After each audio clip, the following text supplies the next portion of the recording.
देखो, cabinet mission क्या था, क्यों भारत आया, क्या उद्देश्य थे। 24 मार्च 1946 को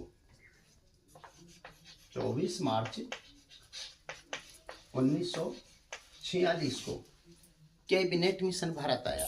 क्या था कैबिनेट? ब्रिटिश प्रधानमंत्री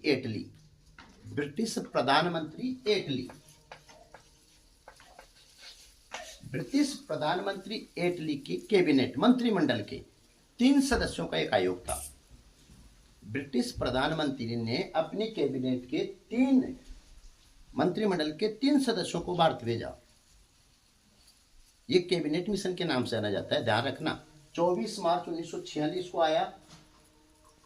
फिर बता रहा हूं, ब्रिटिश प्रधानमंत्री एटली ने अपनी कैबिनेट, अपनी मंत्रिमंडल के 3 सदस्यों को भारत भेजा, जो कैबिनेट मिशन के नाम से जाना जाता है। कैबिनेट मिशन 24 मार्च 1946 को भारत आया। ये 3 सदस्य कौन कौन से थे?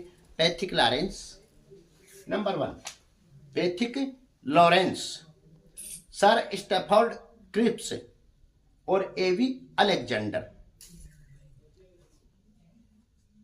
कौन कौन थे? याद रखना। नंबर 1 पहला कौन सा बताया? Pethick Lawrence, sir Stafford Cripps और एवी अलेक्जेंडर। लॉरेंस इसके अध्यक्ष थे। ये 3 सदस्य आयोग था, ठीक है। 24 मार्च 1946 को आया। क्यों आया? इसका उद्देश्य क्या था? इसका उद्देश्य क्या था? भारत में एकता बनाए रखना। किस उद्देश्य से था भारत में एकता? जो कांग्रेस और मुस्लिम लीग, हिंदू मुसलमानों में जो सामंजस्य नहीं बैठ रहा था, उस सामंजस्य को बैठाने के उद्देश्य से कैबिनेट मिशन भारत आया था। इसका मुख्य लक्ष्य था भारत में एकता बनाए रखना। पहला उद्देश्य था, क्या था? शांतिपूर्ण तरीके से सत्ता स्थानांतरण करना। शांतिपूर्ण तरीके से सत्ता का स्थानांतरण करना, इसका पहला उद्देश्य था। इसका दूसरा उद्देश्य था संविधान सभा का गठन करना। सब मिलकर एक संविधान सभा का गठन करें, संविधान सभा का गठन करना, इसका दूसरा उद्देश्य था। और तीसरा उद्देश्य था अंतरिम सरकार की स्थापना करना। ये 3 इसके उद्देश्य थे।